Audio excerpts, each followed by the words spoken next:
of vegetables are getting more expensive, forcing more and more Filipinos to get creative with their daily meals. As prices of goods continue to skyrocket, consumers are having a hard time coming up with dishes to cook for every day. From 240 to 280 pesos per kilo, onions are now priced at 300 pesos. Per kilo, prices of eggplant have also doubled, while prices of Baguio beans, cucumber, and lettuce are now over 100 pesos higher. Sa budget, kailangan talagang konting tipid talaga. Kaya lang kung anong kakainin ko, yun lang bibiliin ko. Consumers are in for more price hikes. Both Manila and Manila Water are raising rates as approved by MWSS. And then there are the prices of basic goods in supermarkets, which have also seen upward movement. We discussed the belt tightening coming for all of us in this episode of The Chiefs.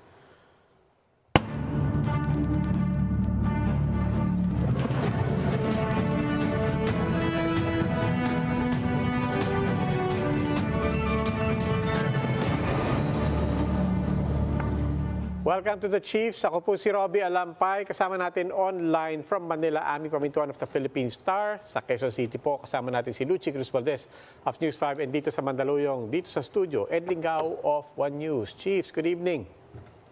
Good evening. Happy Thursday. Happy Thursday, Ami. Anong headline sa Friday? Iniintay pa namin yung meeting ni President Marcos at President Xi. Nauna daw yung meeting ng China, Japan. So, maya-maya pa siguro yun. Medyo gagabihin kami. But there we predict kung anong talking points nila. Siyempre, balita natin talagang babanggitin yung South China Sea. O hindi natin alam, medyo mainit na siguro ulo ni President Xi by this. Dahil yung kay Trudeau. Dahil kay Trudeau. Sa bad trip kay Trudeau. Oo nga Kaya ewan natin kung ano mangyayari. No? Huwag lang si BBM Trudeau. Yun. Oo nga. Kaya tingnan natin. Bok, dito in the home front, anong balita natin?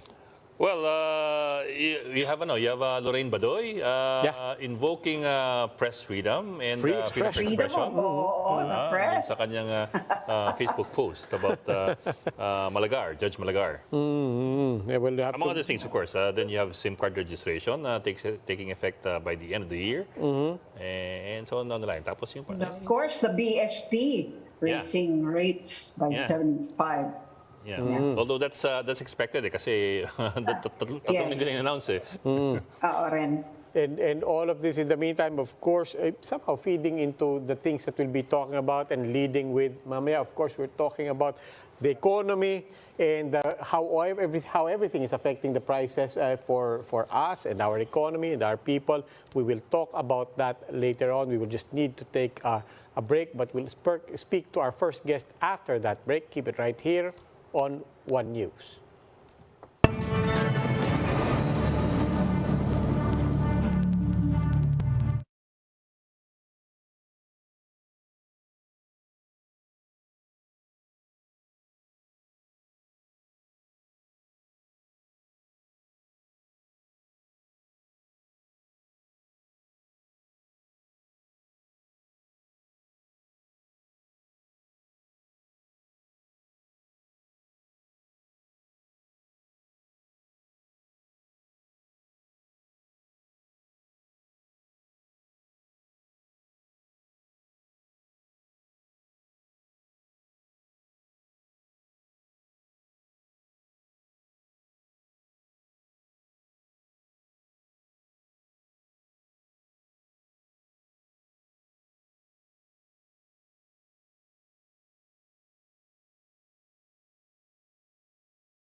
Supermarkets are reporting as much as 10% increases in many food items. Let's bring in Steven Cua. He is president of the Philippine Amalgamated Supermarkets Association. Welcome back to Chiefs, Mr. Cua. Yes. Good evening, Robbie. Good evening, sir. And Good evening, Yeah. Mr. Cua. Nga po. yes, hello. Sir, umpisa natin yan. Para, hanggang 10%, alam, hindi naman sa linalang natin yung 10%, pero please tell us, Laki na nun. hanggang 10% lang ba yung namomonitor nyo for specific food items? And also, this is a moment in time, but are we also projecting this to be a trend all the way to Christmas at least? Let's hope not, no? But a lot of those which went up by at least 10% are sugar-based products, no? Talking chocolates, candies, there's coffee, there's creamer, there's ready to drink. May tubig din na bottled water na tumaas ng 10%. No? Yeah, but again, these are just a few the brands which went up. Not all the whole category did go up by 10%. Okay, but just so we have an idea on whether or not magpapatuloy ito, as far as you know and as far as you understand, to what do we attribute these rising prices? Again, raw materials, sugar is not available. Kahit na sabihin nilang dumating na, no? Hindi naman nabibilan ng... In fact, those supermarkets which are selling at 70 are now selling at 108 a kilo. Mas pataas pa, no? May revenge. Tumaas pa, yeah. Okay. And again, weakening of the peso, I guess, no? So raw materials again. Soda, soft drinks, may supply, may lack in supply, no? I guess again they're citing sugar as the problem. No? There is sugar, there is soda available, pero kinukulang. They made sure that it's distributed everywhere, but not enough for each store. Sir, so hindi rin na-sustain yung 70 pesos na pinangako ng ilang supermarkets. Pero how are the prices across the board in the other supermarkets in general? Sugar, 98 to 98 to 108, no? Mataas pa rin. The 70 was just, a favor, no, asked from certain supermarkets, and may limited supply lang na kinamit, no? 1 million kilos, no, I believe, and hindi sustainable. Ano naman naging ending nung storyang yon, Mr. Cua? Dahil, di ba, ang tagal natin sinundan, tapos hindi nga natin malaman kung ano ba talaga, nag-import ba? Pinayagan ba mag-import? Or marami ba talaga? Or may shortage ba talaga? Ang daming nahuling mga warehouse na punong-puno. We never really got to the ending of it because we know that in the end, the government did decide to import after all. And we thought that that would end the so-called shortage, non-shortage, whatever. Ano na ba talaga nangyari doon? So, wala rin? Shortage pa rin? Or is this a normal increase in the price of sugar, given that we're approaching the Christmas season and then the Ukraine and Russia war is still going on? Ganun ba yun? Alam niyo, hindi naman nagkulang ang supply ng sugar, no? Okay. There always has been sugar in all supermarkets I went to and checked, no? However, the prices, no, are pretty high. And I've seen small stores selling at lower prices, no? Ibang brands. Maraming brands ng sugar, no? So, iba-iba rin ang nagsusupply, di ba? So, meron nakakapag-source ng medyo, hindi murang-mura, so we're saying 90 plus pa rin, no? To 108. So, mataas Pa rin. Okay. Mas mura lang. Mataas pa rin. Mataas. Pero hindi na bawasan ng supply, no? Merong suppliers na hindi nag-supply. Now, about the warehouses, I was wondering whatever happened to them because there was never a follow-up An report. accounting, no? Or an auditing of That's right. yeah, where that really came from. Dahil puno doesn't mean what you call this hoarding, no? Puno. Depende. They should report. What was it? I mean, they said a lot, but what was it? Was it the regular? Could you give for that warehouse? Could you give us some sense to that? I mean, could you explain that in the simplest way possible so that we can reconcile all of these different thoughts? Because on the one hand, for a lot of people, parang hindi ko naintindihan paano nangyari. Walang shortage. There was never a supply issue. Mataas ang presyo. Mataas ang presyo. It's not necessarily hoarding. How do we reconcile all of these things? Oh, nga eh. Beats me. You gotta ask SRA people to come out and, by spokesperson naman sila. They should come out. No? I mean, hindi mamalit ang budget nila. Laki ng budget ka. I've been saying, 2 billion ba yun? They have so many offices, so many people, and yet, nobody's out there to explain to us why this is happening, no? Walang shortage. Pero mataas. When we get it from suppliers, mataas. And they cannot explain to us because these are distributors, wholesalers, no? So they're not the millers. No? But the millers came out. They said they cannot live with 70. They said it has to be 85 to 90 a kilo because of the typhoon that happened recently. No? Fine. But again, SRA has been quiet. I think they should come out and talk to the people. Huh? Pero wala kayo nakikita ngayon ng softening kasi umpisa na ng harvest and nag-umpisa na dumating yung 150,000. Although napakalaki talaga niyang jump from 52 lang yan at the start of the year. Kasi madalas ako mag-shopping Nakakakita naman ako ng 70 pero mga house brand siya ng sugar and we are limited to 1 kilo per consumer. Meron pa rin naman pero konting-konti na lang. Sa ngayon, are you seeing a softening of prices? Dahil ngayon pa lang daw mag-uumpisang maramdaman yung pagdating from the past weeks ng mga imports. Yes, everybody's hoping for softening the prices, but I don't see, it's not yet with us. It's not yet here. Okay? Mura yung nabili mo, Ami, at 52 a kilo. You should tell me where you bought your sugar. Yeah. Actually, mga 70. This was before the...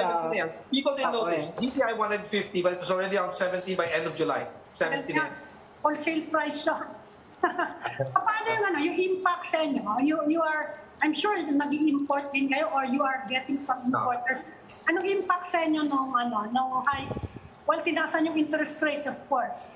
Anong impact na? That 75 basis points na significant. People are buying smaller. Consumer trends-wise, people are buying smaller packs. They're buying less, they're consuming less. And I ask people who don't consume sugar na pala, just buy 3-in-1 coffee. But for the rest of their meals, they don't use sugar. So I said, I was surprised that ganun na katindi ang paghihigpit ng sinturon na people don't buy sugar anymore. Kumusta yung volume ng It's November already, malapit ng nakatatapos lang ng 11-11 sales na. Kumusta yung sales ngayon going into Christmas? Compared with, let's say, of course, it's better than last year. Pero compared to pre-pandemic siguro, ano yung level ngayon ng sales mo? Medyo malayo pa rin. No? I mean, depende sa store to. No?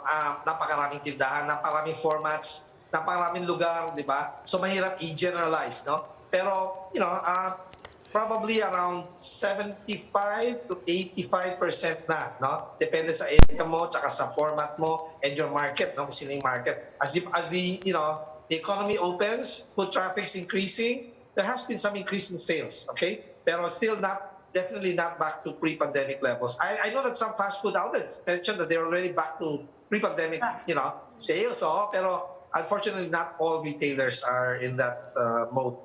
Sir, what about other food products? Christmas commodities ang nawawala ngayon? Yung talagang, halimbawa, I notice walang queso de bola, no? Wala. Yan ba, hindi ba yan babalik in time for Christmas? Dahil, kahit konti, di ba? Inaasahan ng mga tao yan sa mga ensaymada nila. Naku, alam ni Ami yan. Meron na, queso de bola. Meron na. Nag-announce na sila po. I-announce na yun. I-announce na yun. Pero mahal, I'm sure, no? Tapos yung mga mayonnaise, di ba yan yung mga laging ginagamit pag Pasko That's hamon. I mean, I wonder if ASF is still a variable. Di ba? Kasi meron pa rin yan So ang mahal pa ng pork, no? Yeah. Ang hamon, nahirapan ng mga smaller stores to carry ham this year because suppliers are asking for cash on delivery, number one. Credit so tight. Everyone's tight. Not just the retailers, also the manufacturers and the distributors. No. Number two, no return. So after Christmas season, what do you do with a lot of ham and queso de bola? You're gonna eat a lot of ham and queso de bola if you're a retailer, right? So ingat na ingat kami. We only order when there's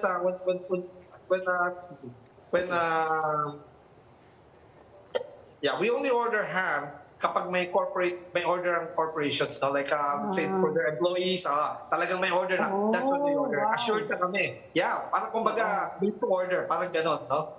So it's not bad. It's not bad. We're very careful what we carry because mahirap to be left behind with a lot of inventory that doesn't sell. Speaking of inventory, Mr. Cua, Philippine Amalgamated Supermarkets Association. So supermarkets, hindi lang to food items.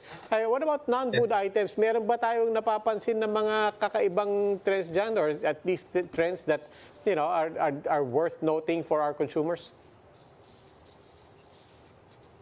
Well, ang nagtaas din ng medyo malaki is shampoo, conditioners, batteries, no? Kasi nga, hindi essential supposedly kapag walang emergency, di ba? Pero yun, yun ang medyo malaking tumaas. Ayaw kung sinabay lang nila, no? Pero yun, malaki ng tinas for those non-food items. Sir, balik ako sa food items. You've talked about sugar-based food items. Yung people are avoiding them because of the prices. Pero what about the other food items that are staples? For example, rice, meat, chicken, pork, beef, fish. All those other noodles. As far as spending habits of Filipinos are concerned, ano napansin ninyo?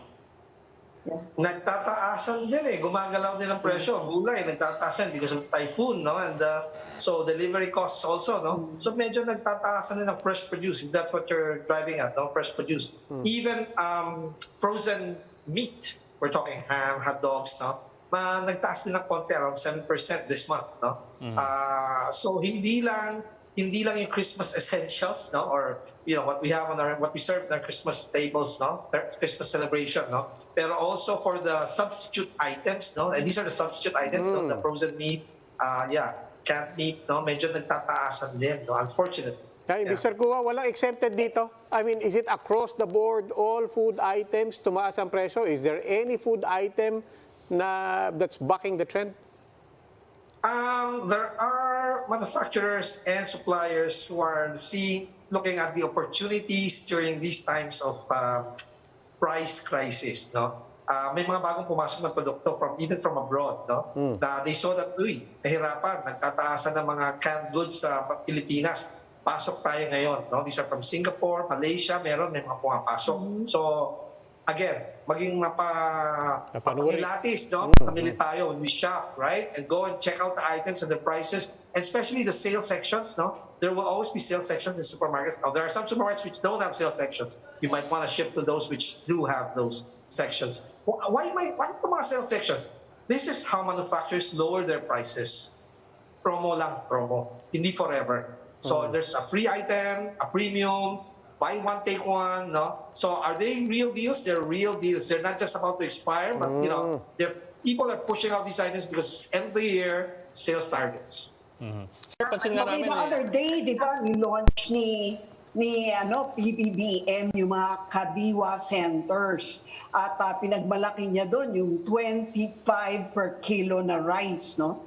And sabi pa niya, he's hoping that he'll be able to fulfill his pledge to bring it down to 20 Well, papalapit na raw. pesos Papalapit a na ang kilo. 20. Oo. Anong masabi mo doon, Mr. Cua? Okay, just one word. Sustainable? Yeah. That's my one word. Is it sustainable? Diba? You can always go down to 5 pesos a kilo if you want. Good for one day, diba? But how long will it last, diba? It's not gonna last you one day. Ubus ko kagad ang stock mo, diba? So we gotta be realistic. We gotta go for long term, medium term. Now we gotta see what's sustainable and what stabilize the economy, no? So that prices don't keep going up. Kasi if we want wages to go up, electricity to go up, everything goes up, wala, paikot-ikot lang tayo, di ba? It's a cycle, no? Walang mangyayari. So we gotta stabilize it and make sure sana the conditions are, the word is not perfect, but conditions are favorable for business to invest, to expand, and to employ more people. No? So that umikot ang ekonomiya, umikot ang pera. Mr. Cua, you're monitoring consumer trends, no? E napapansin ba kayo ngayon na people are buying more of the lower end of the same items, pero talagang may mas mura dyan, di ba? May mas murang keso, mas murang gatas. E napapansin ba kayo doon na medyo bumababa yung sa medyo high-end brands at mas malakas yung mas mura? Bumababa ang sales ng high-end brands? Is that what you're asking, Annie? Yes.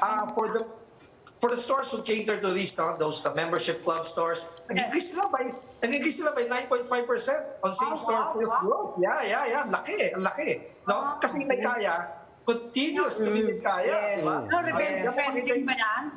They're able to absorb it, no? Disparity. Yeah. Meron kayong revenge spending bang mapapansin naman dyan sa mga ganyang klaseng tindahan? Well, revenge spending for the masses will come in kapag may 13-month na, kapag, OFWs have been sending in their remittances already, di ba? May increase na.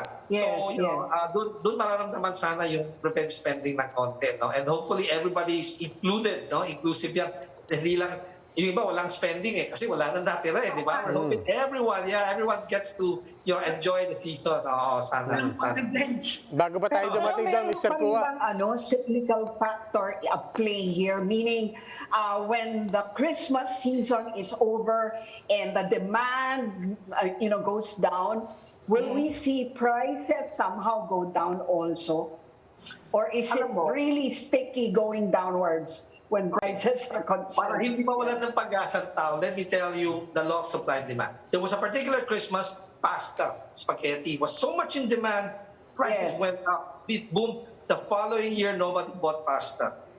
The following Christmas, bagsak ang presyo ng pasta. You see? Yeah, that's it. Kasi nga, bago ang effect. That's why I keep telling people, maging creative.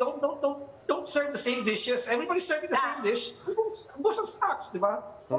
Tapos bibigay pa yung companies to their employees the same items. So talaga ubus ang stock. Tapos may relief goods pa na kailangan because of foods.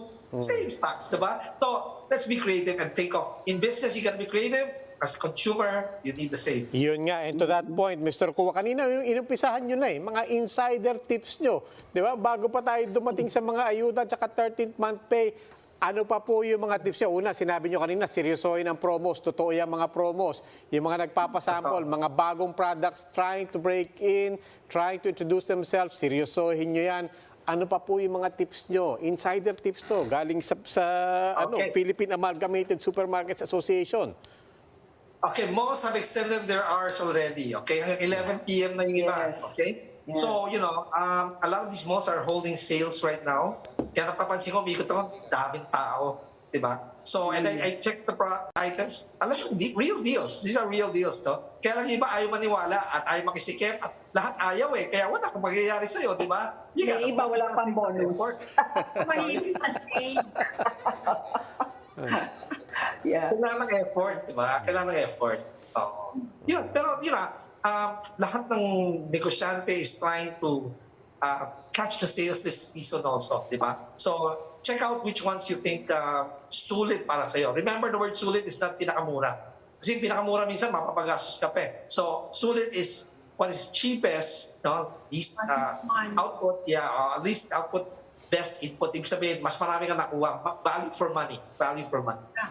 O kaya sir, gumamit ng mas maliit na shopping cart para isang supot lang ng Lucky Me, mukhang busog ka na. napansin ko sir, yung shopping cart sa likod ninyo, the one on top of your shelf, is that an indicator of the buying power now of You're right. Kapag kakasya mo dyan, sigurado budget mo. Ako, pangungunahan ko na kayo Ed, Robbie, Ani. Hindi ko na kayo bibigyan ng gift. Pagdadasal ko na lang kayo. Better pa. Ano mga bawas? Kahit walang gift, cash na lang. Mr. Cua, kumusta yung employment situation naman sa mga supermarkets? Kasi naka-recover na May mga nagbalikan ba o malaki bang natanggal sa inyo and they are coming back? Okay, medyo malaki na tanggal sa mga workforce ng mga supermarkets. They've closed some entrances so that magbawas sa security guards, baggage counter boys, nagbawas. Bumabalik na slowly. So employment, nadadagdagan. But bumalik ba sa dating levels? No. Everybody figured that you don't need as much people as you used to hire. Kaya pala, mas efficient pala. Yes. People who had 5 drivers now send 3 drivers will do pala. Kaya pala. Dati, hirap na hirap kami with 5 drivers. Hindi pala efficient. See? So may lessons to learn from COVID-19 also, business-wise. Anong percentage kaya yung permanently out of job na? Mahirap for me to say. Sa supermarket business, mahirap for me to say. But gano'ng karaming binawas during the peak of the lockdowns? Okay, kasi lockdown, bukas din kami ng lockdown, di ba? I'd say slowly nabawasan up to around 30, 35 the bigger stores, nakita ko, more than 50% tinanggal. Nakita ko, 60%. Up to 60% nakita ko tinanggal. Speaking of, how you've been affected beyond the employment itself, as an industry, how are supermarkets affected by, online trends, online shopping, online groceries na ngayon? Apart from the fact that, people have also now found specialty suppliers on Instagram and so on. How are you affected by that, or are you part of that trend? We are part of the trend, however, just a very small part. Mostly people shop for non-food items online. We're talking clothes, we're talking supplies, gifts, gift items.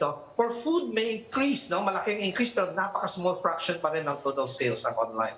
So it's still face-to-face, physical, offline. Pa rin ang talagang nag-generate ng most of the sales for food retailing. Yeah. Okay. I also noticed that for other stores, the non-food, they said the increase in sales online, in-store.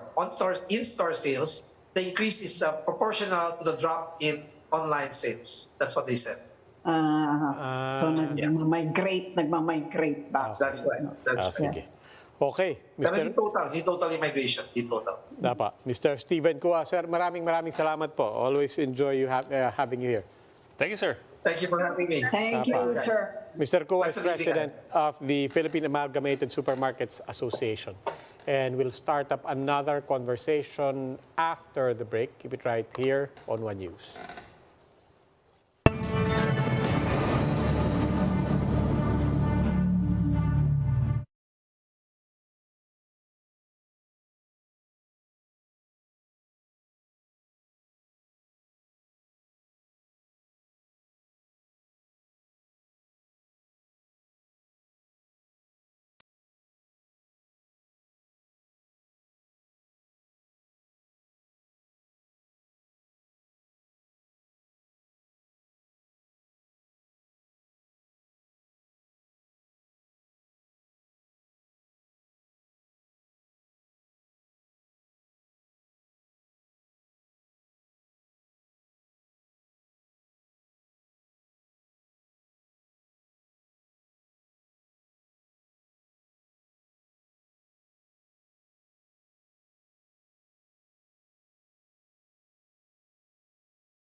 President Bongbong Marcos met with his Chinese counterpart Xi Jinping on the sidelines of the APEC summit in Bangkok, Thailand. What can be expected from this bilateral meeting? We ask international studies expert Dr. Rommel Banlaoi. Dr. Banlaoi is, of course, also the president of the Philippine Society for Intelligence and Security Studies and chairperson of the Philippine Institute for Peace, Violence, and Terrorism Research. Welcome back to the Chief, sir, and thank you for joining us. Yes, good evening to all. Good evening, sir. Good evening, sir. Sir, we had you earlier dun sa the big story, and sabi nga ninyo kanina, well, you don't really expect that much in terms of results dun sa bilateral meeting between the President and Xi Jinping. However, you did say na you expect them to size each other up their first meeting, and that would set the tone for future meetings as well. I'm wondering lang, what do you expect? What kind of an impression do you expect the president to leave with Xi Jinping, especially in the context of Xi Jinping's previous relationship with President Duterte? Well, because this is the first in-person meeting of the two leaders, it will really provide important goodwill gestures for the two leaders after greetings and shaking their hands. So it will really build confidence between the two countries, hoping that this in-person meeting will lay the groundwork for stronger ties between the two countries. So, but I don't expect too much because it's just a very brief meeting. But this meeting is very essential because it can set the tone of the future directions of their bilateral ties. And President Xi Jinping has a concrete agenda in meeting President Marcos, and that is to reaffirm the need for the two countries to pursue comprehensive strategic cooperation. And we also expect President Bongbong Marcos to mention but not really raise the issue of the West Philippine Sea, but I think they will focus more their discussions on the need to cooperate rather than fuel the conflict in the South China Sea. Yeah, but Mr. Banlaoi, we had spoken with a lot of experts as we were transitioning from President Duterte to President Bongbong Marcos. And a lot of them said, ang isang takeaway natin dito is yung masyadong mapagkumbaba sa China, masyadong malamya. China ends up not respecting that. And it really ended up counterproductive for the administration. Do you subscribe to that assessment and that analysis? And if so, what can President Marcos do to sort of recalibrate the image of the Philippines with vis-a-vis Beijing?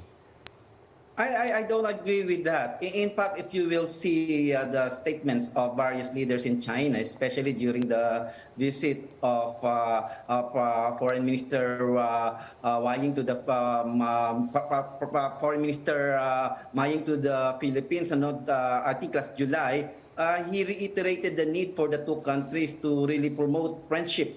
Three things to promote between the two countries, and that would be friendship, and friendship, despite their ongoing conflicts in the South China Sea. And if we see China doing a lot of assertive actions in the South China Sea, I believe that those assertive actions are not targeted at the Philippines. It is targeted at the United States because China does not want the United States to really strengthen its presence in the water that China considers as its lake, the China Lake.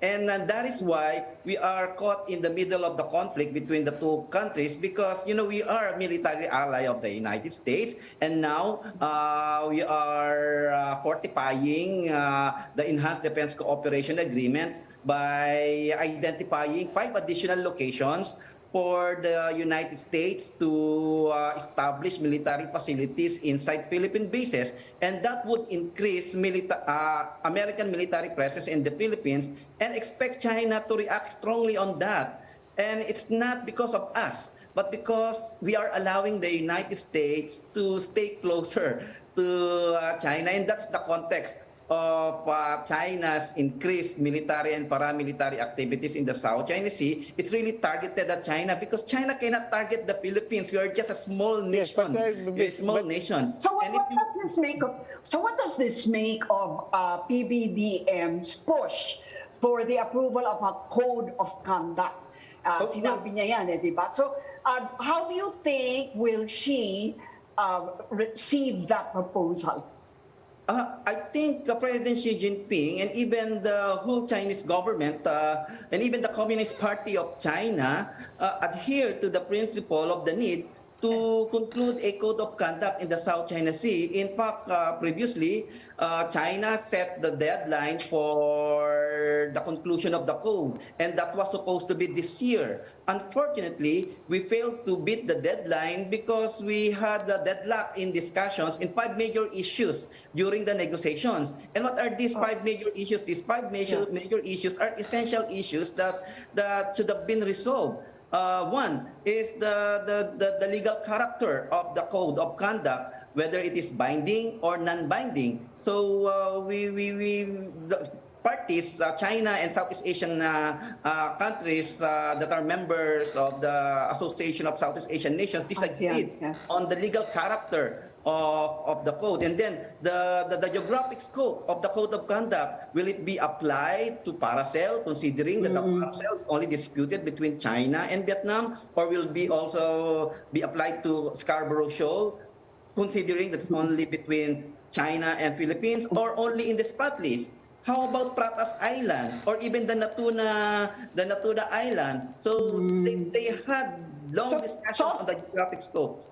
So ang ASEAN ang kulang dito, ang nagkukulang dito. Is that what you're saying? I think, It's ASEAN that has the weaker leverage, kumbaga, or that has no leverage over China. I think so. I believe so. Cooperation, ganun ba yun? Because ASEAN is not talking to China as a regional bloc. China is talking to Southeast Asian countries but not to ASEAN. ASEAN only provided the platform for the parties to negotiate. But there is no unity, ASEAN unity in their position. If you will look at the positions of those pro-China countries in Southeast Asia, the mainland Southeast Asian, Cambodia, Myanmar, Laos, and to a certain extent Myanmar, of course, they have little interest on the South China Sea because they are not claimants. You can only see stronger positions from Vietnam, from the Philippines. No, but that's why can PBBM actually, do a better job at calcifying, at least unifying the ASEAN nations? Because it seems that he's stepping into that role, right? Yes. Parang he's playing the role of mediator. Do you think he will succeed now in actually getting the ASEAN to unify, at least on these points? In fact, what I observe is that President Marcos is trying to assert its regional leadership in ASEAN when it comes to the code of conduct in the South China Sea. He is advocating for ASEAN unity. He is advocating for an ASEAN solidarity in order to come out with a code of conduct that would really meet the interest of the region. He even reaffirmed the long-standing position of the Philippine government that when it comes to regional security, ASEAN is at the cornerstone of Philippine foreign policy. And that is a reiteration of his father's position, and that is strengthening regional ties, regionalism in Southeast Asia. And I see in President Marcos' performance during the ASEAN summit, he's trying to reassert Philippine leadership again in the region, considering that the Philippines was one of the 5 original founding members of ASEAN. And if you notice, as President Marcos is doing what his father did in the 70s, and that is really performing as a chief diplomat of the Philippine Republic. Yeah. So, Banlaoi, pero alam din naman, Mr. Banlaoi, alam din naman natin na ayaw ng China yan. China doesn't want a multilateral discussion on South China Sea. Gusto talaga ito bilateral, diba? And there's another problem with the code of conduct. All the experts are warning na baka ang mangyari niyan, we will actually reinforce the status quo and the claim of China and all those island building niya, no? Na wala nang pagbabago yan. Andyan na eh. After all, it's already there. Yes.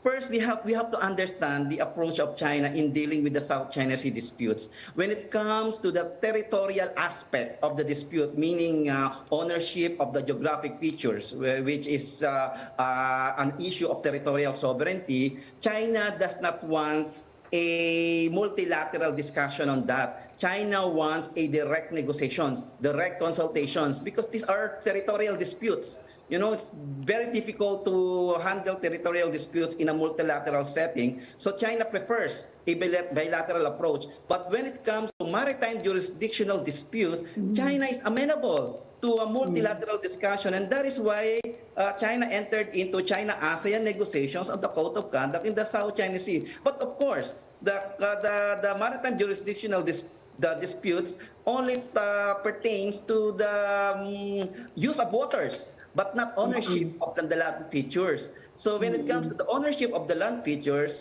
well, the preferred approach of China is bilateral. But when it comes to maritime jurisdictional disputes, where we can apply the United Nations Convention of the Law of the Sea, China is willing to pursue this multilateral approach. Signing the United Nations Convention of the Law of the Sea is already an expression of China's preference for a multilateral approach when it comes to the management of the waters. But when it comes to the ownership of the land features, that's another issue for China. Problema nga nun, gumawa na nga siya ng sarili niyang land feature. Can you separate the land feature from the maritime feature? Dami-dami na niyang island doon. Nakagawa na siya ng barracks, airport doon sa East Chief Ridge. Sa atin yun, according to the arbitral ruling. Exactly. And China learned that from us.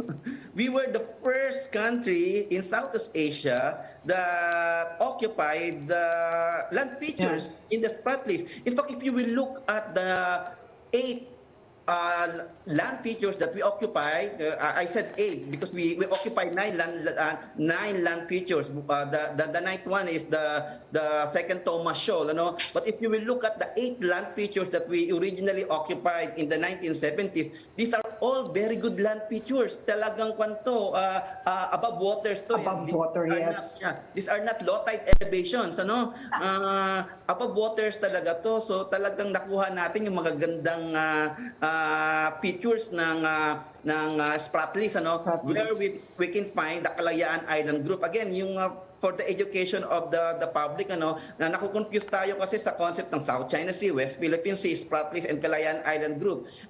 Dapat maintindihan natin kung ano ba yung mga konsepto na to. The West Philippine Sea is just one aspect of the South China Sea. 30% lang ng waters yan. But within the West Philippine Sea, tatlo ang 3 major waters dyan. Yung waters ng Luzon Sea, Scarborough Shoal, and Kalayaan Island Group. Yung Kalayaan Island Group, may waters din yan. And yung waters na yan, belonging to the Spratly Islands. At sa Spratly Islands, there are more than 100 land features sa Spratly Islands. Ang kiniklaim lang natin under the Kalayaan Island Group, ay 54 land features. Unfortunately, out of these 54 land features, 9 lang ang ating okupado. The rest occupied ng China. I think 7 ang ino-occupy ng China. And Vietnam occupied the most number of land features that should belong to us. More than 20. So that's the situation that we find ourselves. So, kaya nga, Well, sir, very complicated yung sprat list. Yes, sir, it's and good that that is you revealing the negotiation of the code of conduct. Yes, sir, but it's good that you make a distinction between the territorial aspect or the land aspect, as you call it, as well as the maritime aspect. But they're also very, very well interconnected. I suppose the reason why you have China driving away our fishermen is because, among others, because they practically built islands in certain areas where there were only reefs before, where our fishermen would fish. So how can we make that delineation between the two, and how can one process work with one and not work with the other? We can delineate the two aspects of the dispute. There is a principle in international law that is upheld by the United Convention of the Law of the Sea, and that is the principle of the land dominates the sea. So the land will define the extent of your water. And this is now the Yes, situation in the South China Sea. Many are occupying the land features with the hope that they can control more waters. Now, under the international arbitration decision in 2016, they made a identification of the status of the land features. And the argument of the arbitration is that none of the land features in the whole South China Sea can none of them constitute create an their island. own. And therefore, they are not entitled to claim a 200 nautical miles exclusive economic zones.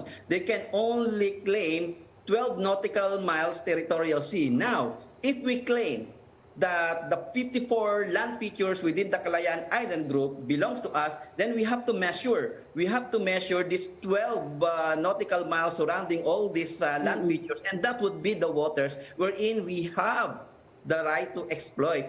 So because none of the land features can claim for exclusive economic zone. Now we measure our exclusive economic zones from our baseline. So how are you seeing the framework or the form of the code of conduct, if indeed it's pursued finally, in terms of the interests of the Philippines? So now, even though we're not talking about land, we're going to raise our arbitral tribunal, in a way, victory, and say, ito amin tong tubig na to. Itong katubigang to, amin to. But how do you present that in negotiations on the code of conduct without offending China or putting them on the defensive again, and parang foisting this 9-dash line claim all over again? Okay, first we have to understand that the Code of Conduct in the South China Sea does not have any illusion to resolve territorial disputes. It is outside of the Code of Conduct. Second, the Code of Conduct in the South China Sea does not have any illusion also to resolve maritime jurisdictional disputes. The Code of Conduct only pertains to the regulations on how parties or claimants should behave in order to avoid conflicts in the South China Sea and promote cooperation. Because the United Nations Convention of the Law of the Sea asserts one important principle, and that is the duty to cooperate. Okay, the duty to cooperate. So how can we cooperate? So the Code of Conduct in the South China Sea will set the rules on how parties should behave properly, parang good manners and right conduct in the South China Sea. And if you violate this norm, if you violate this code, then there should be accountabilities for violation. But it will not resolve territorial disputes. It will not resolve maritime jurisdictional disputes. Okay, sir, balik lang po natin No doon more sa... of these big trawlers and militias. And what, can we ask for that? Well, do you expect Yes, China very to actually... good. Very good. I think that's another issue now, is slowing down the process of negotiation, because what type of activities should be covered by the Code of Conduct? Will it cover military and paramilitary activities, or you will only cover economic activities or marine scientific activities or fishery activities? So China made a strong position. No military activities in the South China Sea except for the normal diplomatic military activities like port visits or joint military exercises that will contribute to the peaceful environment in the South China Sea. But when it comes to the freedom of navigation operations or reconnaissance operation or submarines operations, China made a strong position that will not be allowed under the Code of Conduct. Sir, Mr. Banlaoi. Free zone operations. Covered ba niyan yung Coast Guard nila? Dahil yung Coast Guard nila is now under the military, and the Coast Guard is the one escorting all their massive flotilla Trawlers. of boats. That's again the main problem under the current situation now, because during the original discussions on the Code of Conduct in the South China Sea, there should be cooperative undertakings among parties for search and rescue operations and maritime law enforcement operations that will cover the activities of the respective Coast Guards. Unfortunately, in China and in various Southeast Asian countries, there is no unity on how the Coast Guards are organized. Like, for example, our Coast Guard is under the Office of Transportation and Transportation, right? Transportation, the OTR, yes. Yeah. In China, the Coast Guard is under the China Military Commission. So that's the problem. But all of these things, Professor... Still discussing those details on how we can pursue cooperations, considering that they have different arrangements for the respective precisely, Professor, all of these things, all of these contexts, unfortunately, pinag-uusapan natin, all of these are basically a given. All our questions are givens. Yung Code of Conduct, magdadalawang dekada na natin pinag-uusapan yan. Let me bring it back to yung discussion natin ngayon, which is basically now that President Marcos gets to meet with President Xi Jinping, we want to get a sense of how they, we said, size each other up. May magbabago ba sa approach ng Pilipinas vis-a-vis Beijing? And we've already touched on this, but let me try to bring it back to that simple example again. Just to illustrate any difference or potentially no difference, how does President Marcos, how will he handle the matter of the arbitral ruling when he is face-to-face with President Xi Jinping?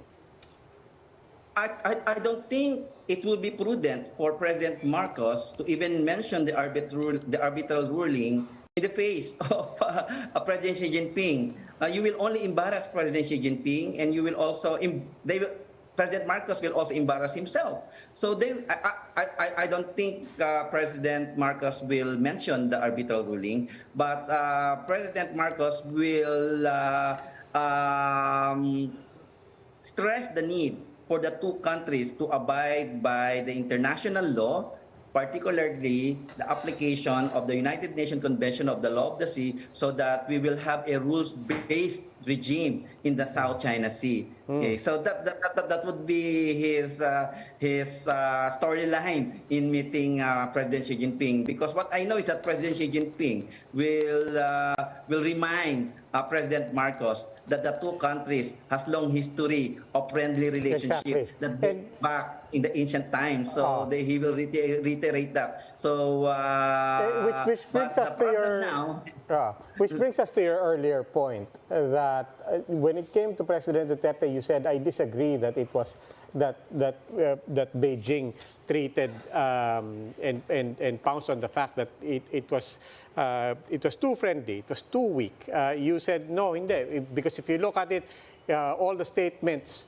from Beijing was about the friendship and about how we should value the friendship. But statements are statements. Friendship is friendship. A lot of people will point out, ano napulot natin sa friendship na yan? Diba? I mean, we're still back to the same problems, if not worse problems. The promised finances never actually came.